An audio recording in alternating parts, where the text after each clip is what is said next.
Toward a New World Order, The Future of NATO. Open Society Foundations, November 1, 1993. The Coming World Disorder. It is clear that the world order that prevailed since the end of the Second World War has come to an end. It had been based on two superpowers vying for world domination. They stood for diametrically opposed principles of social organization, and they considered each other mortal enemies. The global conflict between them governed all the local conflicts. Occasionally, it came to actual fighting, but both sides avoided an all-out confrontation because each side had the capacity to annihilate the other. It was possible to score local victories, but they had to fall short of threatening the survival of the other side, because it might have endangered one's own survival. The prevailing order was called the Cold War. The name was apt because both sides were mobilized for war, battle lines were drawn throughout the world, and internal conflicts within each camp were kept frozen by the external threat. The collapse of the Soviet Empire was an internal development. Undoubtedly, external pressure played a role, but was not directly responsible for the collapse. Otherwise, it would have been resisted. But that internally generated revolutionary event has also changed the prevailing world order. All this is clear now, but it was far from clear at the time it occurred. It caught most of the participants unaware. This is true of the leadership within the Soviet Union, but even more true of the leadership in the West. Gorbachev and his team were conscious that their internal reforms would change the world order. Indeed, they were looking to a fundamental change in the relationship between the superpowers as the key to making the internal transformation successful. It should be remembered that the Foreign Ministry was the only part of the Soviet bureaucracy that was squarely behind perestroika, and foreign policy was the only part of the so-called new thinking that was properly elaborated. Gorbachev's concept was to forge an alliance between the two superpowers which would dominate the United Nations and make it a workable institution. It will be recalled that one of the first acts of the new regime was to pay up its arrears to the United Nations. Behind this concept lurked the hope that Western aid and Western investment would help to reform the Soviet economy. But there was no plan, indeed no conception, how to accomplish it. I know this from personal experience because I set up an international task force for creating an open sector in the Soviet economy under the authority of Prime Minister Ryzhkov in 1988.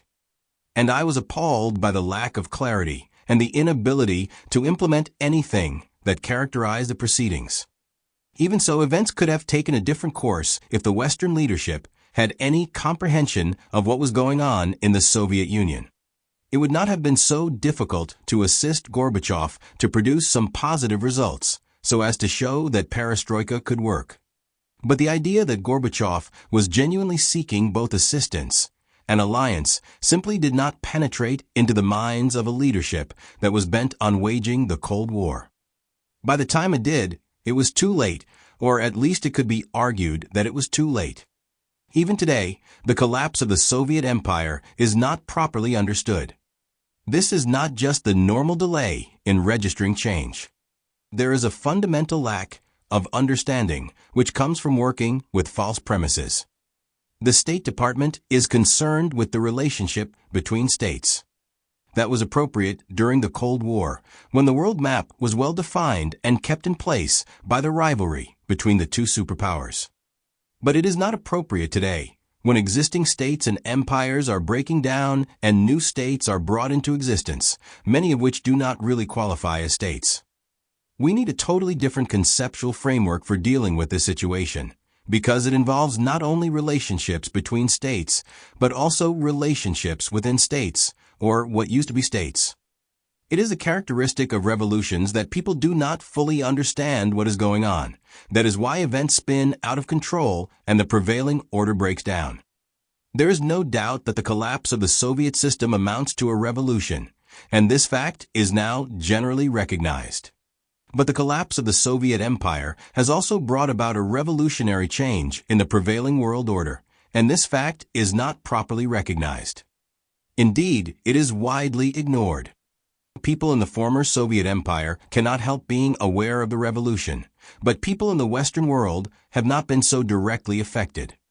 The foreign ministry of the former Soviet Union did produce some new thinking, even if it was rendered irrelevant by subsequent events, but our State Department has done practically no new thinking at all.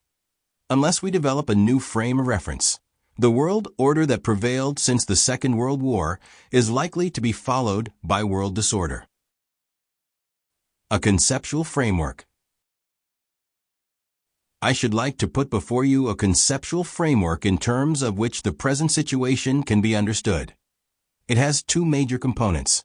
One is a theory of history, with particular reference to revolutionary change, and the other is a distinction between open and closed societies. The two elements are interconnected. They share the same philosophical foundations, but the connection is not very strong.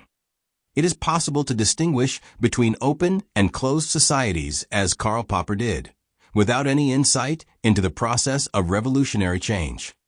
And it is possible to use my theory of history without introducing the concepts of open and closed societies, as I myself have done in my dealings in financial markets. But at the present moment in history, I find the combination of the two elements particularly revealing. I put forward my conceptual framework with some trepidation. For one thing, it is not fully developed. For another, it would take more than a few minutes to propound it properly. But I must make the attempt because I have used it and it works, and I have been repeatedly surprised at how different it is from the way most people think. A theory of revolutionary change. My theory of history is based on the recognition that our understanding of the world in which we live is inherently imperfect. We have to act without full knowledge of the facts, because the facts are created by our decisions. There can be no correspondence between our view of the world and the actual state of affairs, because the actual state of affairs is not independently given, and our view of the world has nothing definite to correspond to. Therefore, there must always be a discrepancy between the participants' thinking and the actual state of affairs, and that discrepancy provides the key to understanding the course of history. There are times when the discrepancy is relatively minor, and there is a tendency towards convergence between people's views and the actual state of affairs. That is the case when prevailing institutions are flexible enough so that they can be adjusted to meet people's desires, and there are critical processes at work which bring people's thinking in line with practical possibilities. In these near equilibrium conditions, the discrepancy does not influence the course of events to any great extent, and it can be safely neglected. It is in these conditions that the timelessly valid generalizations of economic theory, perfect competition, efficient markets, the discounting of future expectations, are relevant. But there are times when the discrepancy between perception and reality is very wide and shows no tendency towards convergence. On these occasions, the course of events follows a totally different pattern, and the normal rules do not apply. These far from equilibrium conditions arise at the two extremes of changelessness or rigidity on the one hand, and changeability or instability on the other. The Soviet system under Stalin was a good example of the first kind of extreme, where the Bolshevik dogma was extremely rigid and incapable of modification. Society itself was highly regulated and frozen into inactivity. Yet there was an enormous gap between the prevailing dogma and reality, with absolutely no tendency for the two of them to come closer together. If anything, they drifted further apart as the outside world continued to evolve. The progressive collapse of the Soviet system after 1987 is a very good example of the second kind of extreme, where the participants' thinking failed to keep up with the changes that were occurring in the real world, and because of the large divergence at a time of rapid change, events spun out of control. There was a catastrophic acceleration in the pace of events, and a breakdown and disintegration which has perhaps not yet reached its climax. It is impossible to foretell how far it may go. I have been speaking of a black hole, and there can be little doubt that we came close to it on Sunday night, October 3rd. Indeed, it was only the prospect of that black hole that finally convinced the army to intervene at 2 a.m. Monday morning. It is possible that, in retrospect, this may have proved to be the turning point in the process of disintegration, but it is also possible that it was only a temporary resistance point in a trend that has not yet run its course. I have made a special study of these conditions of dynamic disequilibrium, both in the financial markets and in other settings. I find the boom-bust pattern that is common in financial markets also very helpful in understanding the rise and fall of the Soviet system. But, of course, one must not apply the pattern uncritically. I shall not go into the details of my theory. The most important point I want to make about the boom-bust pattern is that it is a time-bound, one-directional process, but it is open-ended and also characterized by discontinuities. That is to say, a prevailing trend can be reversed at any time. Indeed, an eventual trend reversal is an integral part of the boom-bust pattern, and the point at which the trend is reversed is not determined in advance. Indeed, in the financial markets, for every boom-bust pattern that becomes fully developed, a great many are aborted in the early stages. Another important feature of the boom-bust pattern is that it is asymmetrical. The boom is drawn out. The bust is condensed. It is the lack of time that makes the bust so violent.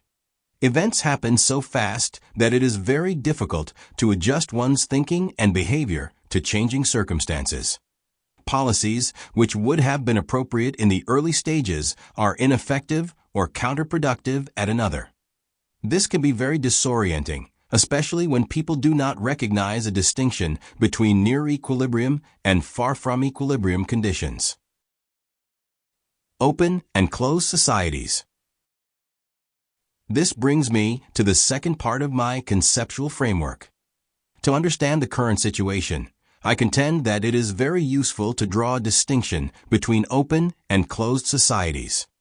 The distinction is based on the same philosophical foundations as my theory of history, namely, that participants act on the basis of imperfect understanding. Open society is based on the recognition of this principle and closed society on its denial. In a closed society, there is an authority which is the dispenser of the ultimate truth.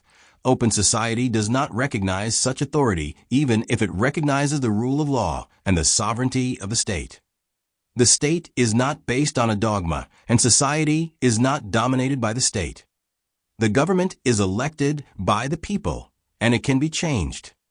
Above all, there is respect for minorities and minority opinions.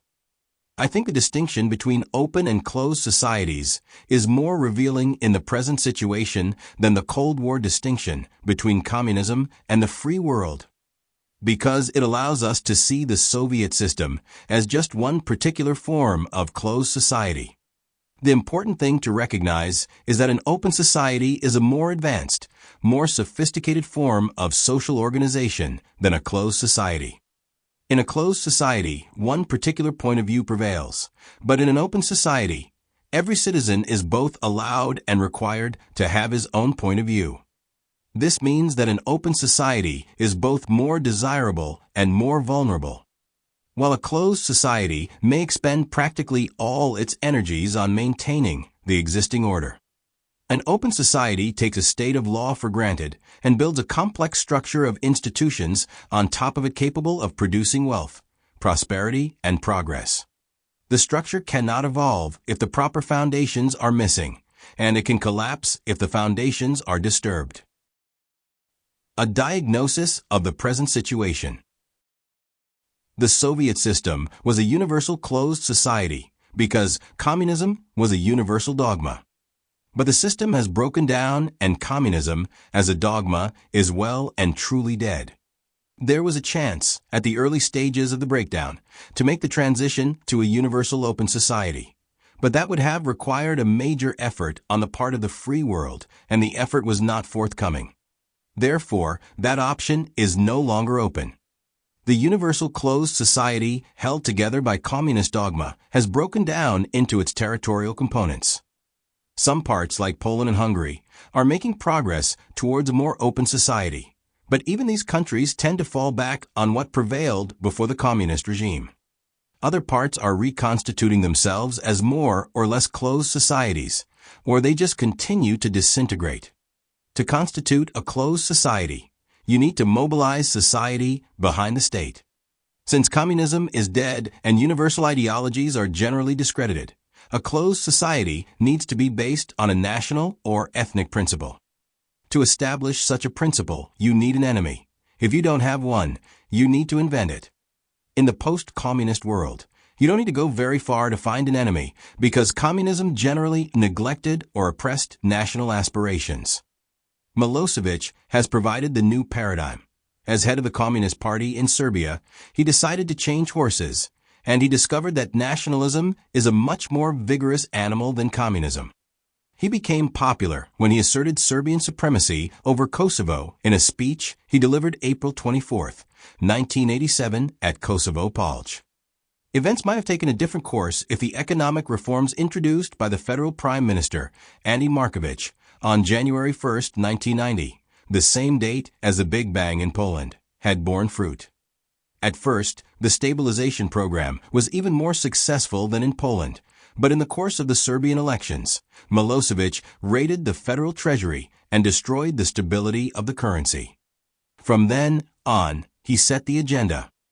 The Western powers and the international community committed a number of egregious errors in dealing with the Yugoslav situation, but, in retrospect, it is clear that the disintegration of Yugoslavia would have been difficult to prevent even if the Western powers had done everything right.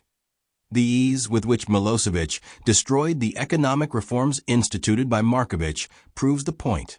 Open society is a delicate construct which it is easier to destroy than to develop.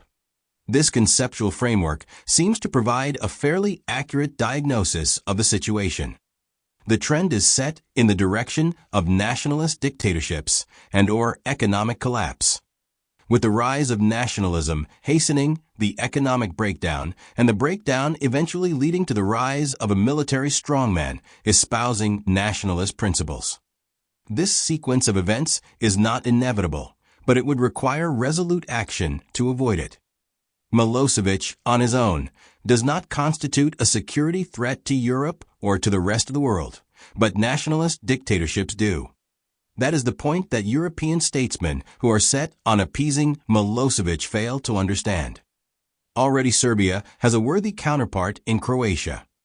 Croatian forces recently committed a massacre in a Bosnian village, provoking retaliation by Bosnian Muslim forces.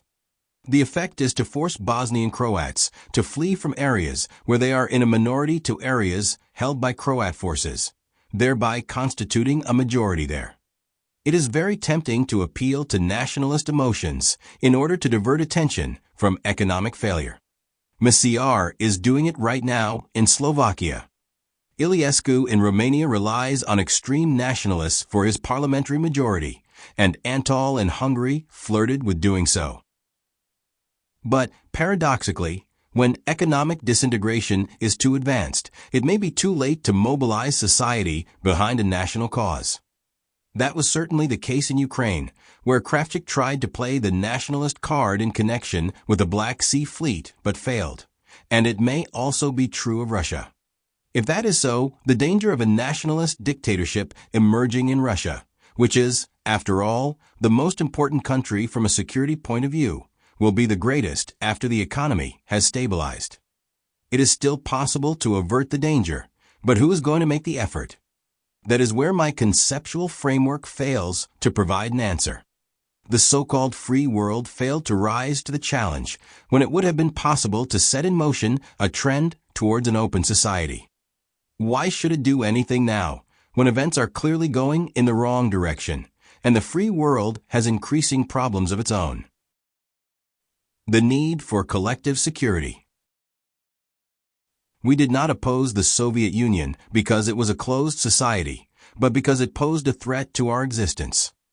That threat has now disappeared, and it is difficult to justify any kind of intervention, whether it is political, economic, or military, on the grounds of national self-interest.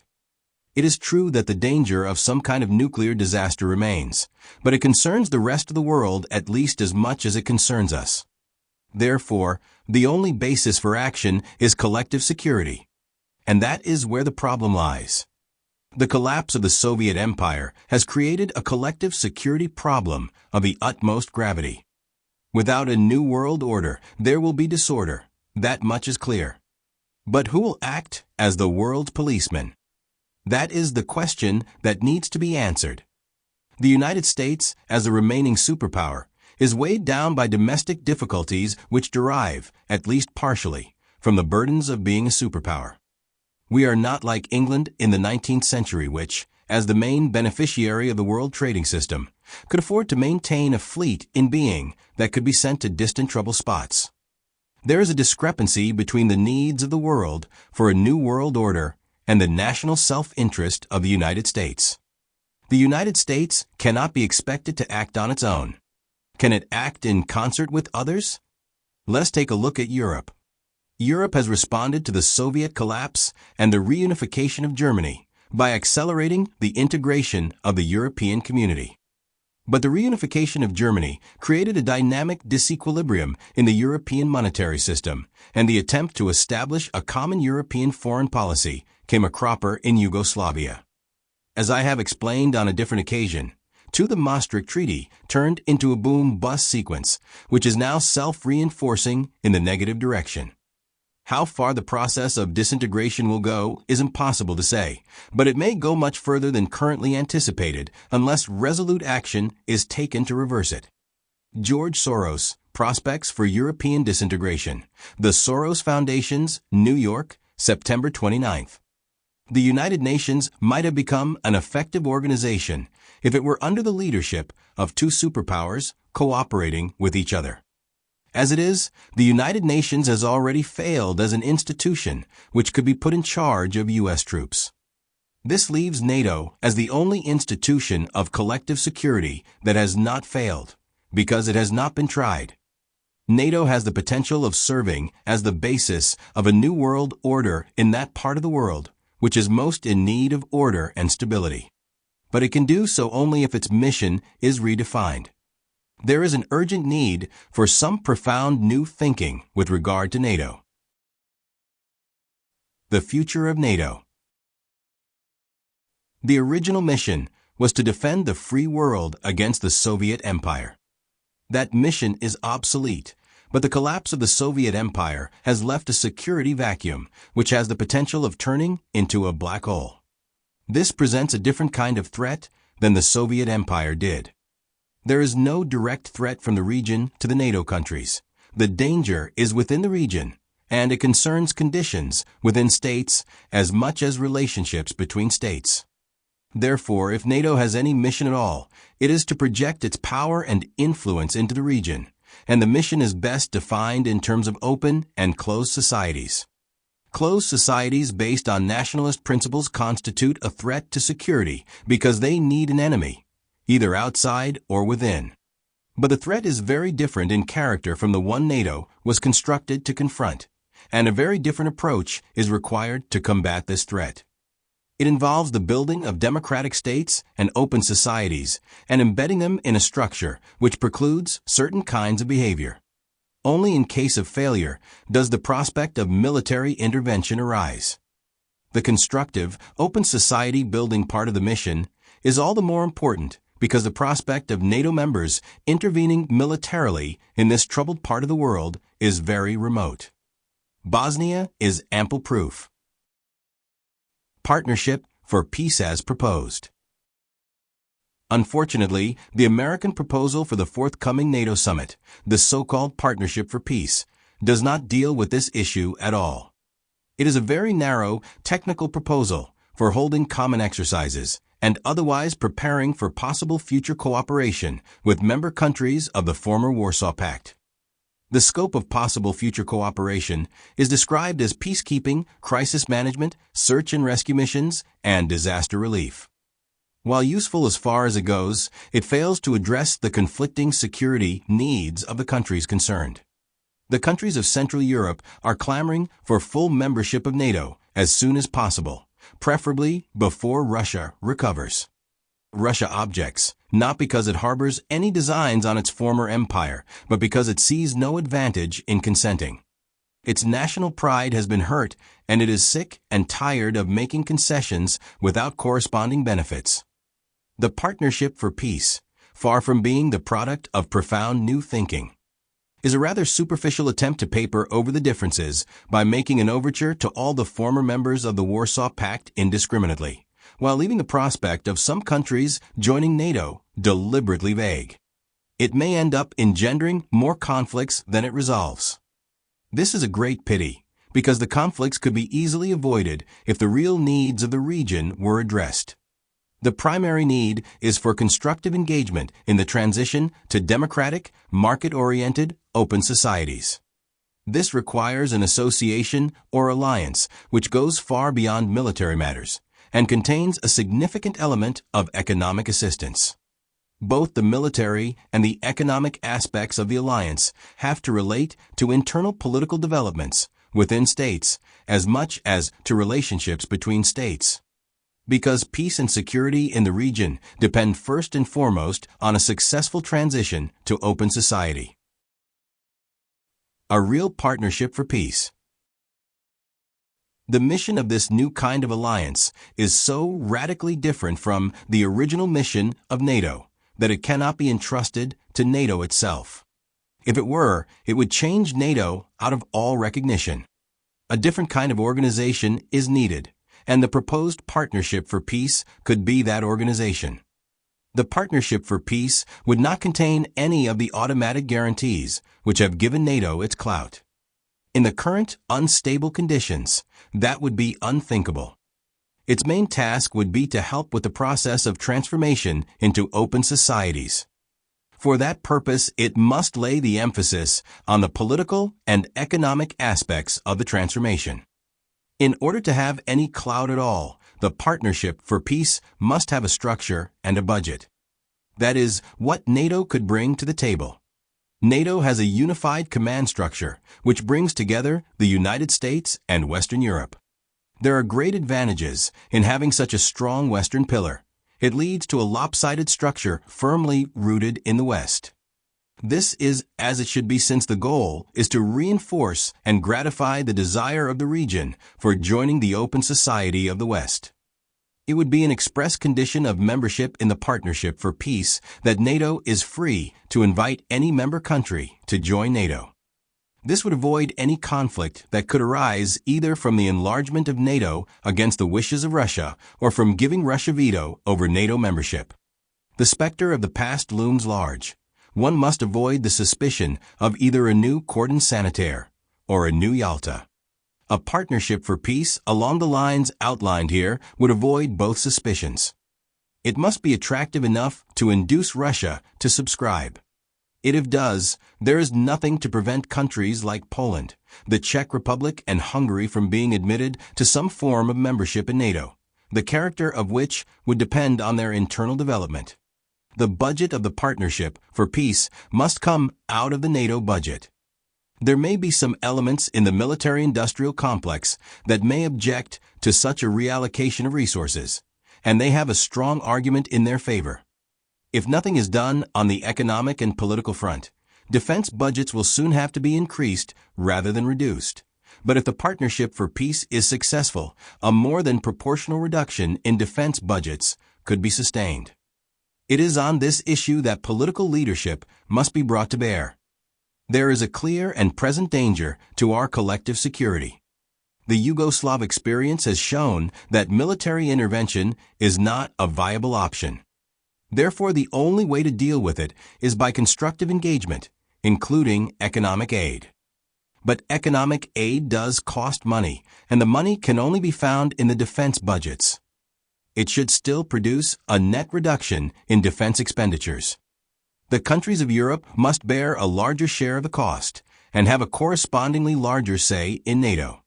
Economic aid to Eastern Europe would provide a much-needed stimulus to the depressed European economies.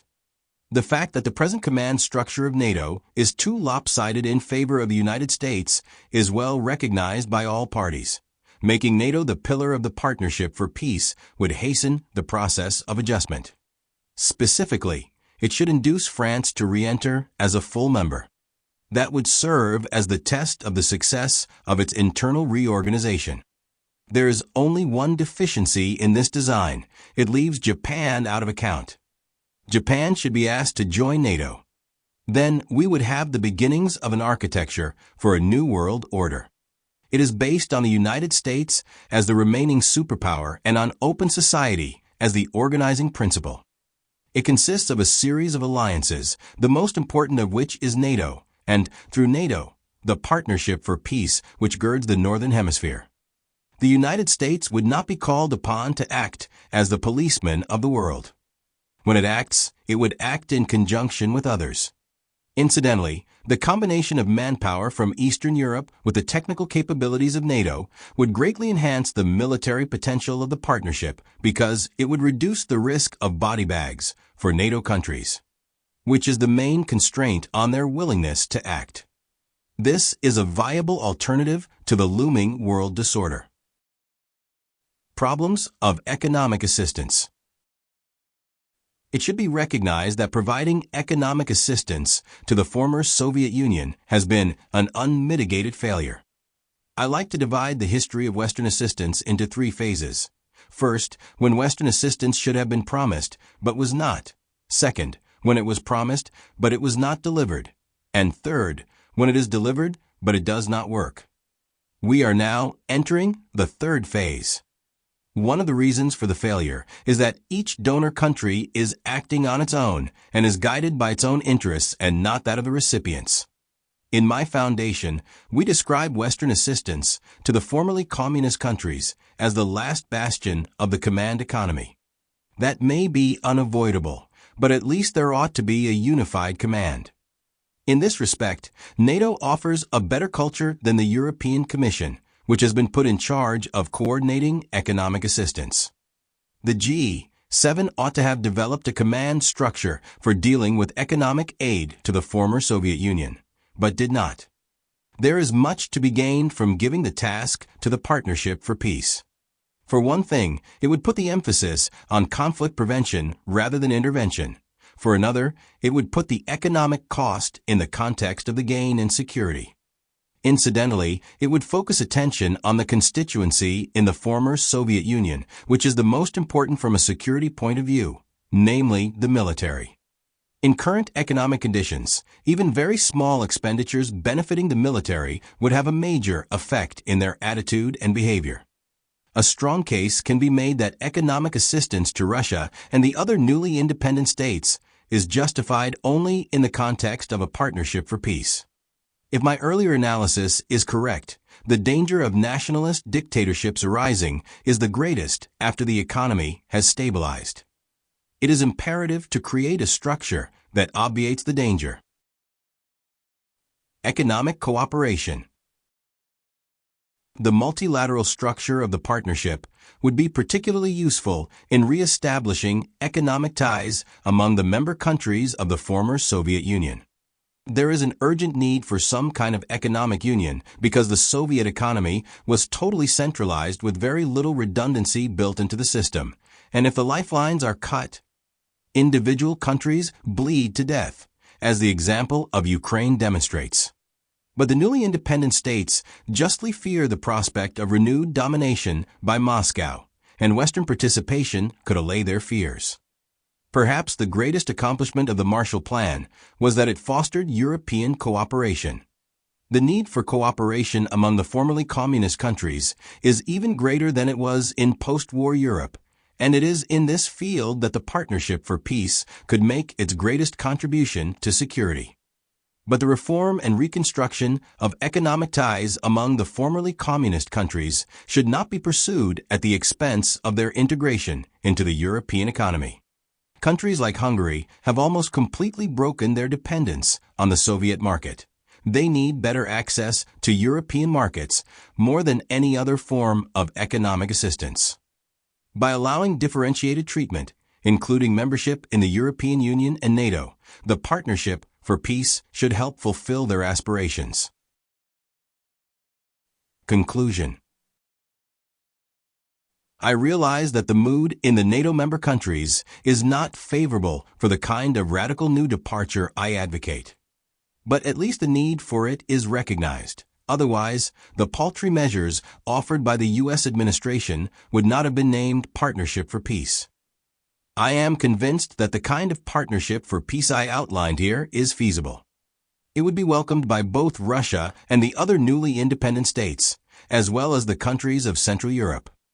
It would be far cheaper than allowing the incipient world disorder to develop unhindered. It would change the course of history for the better.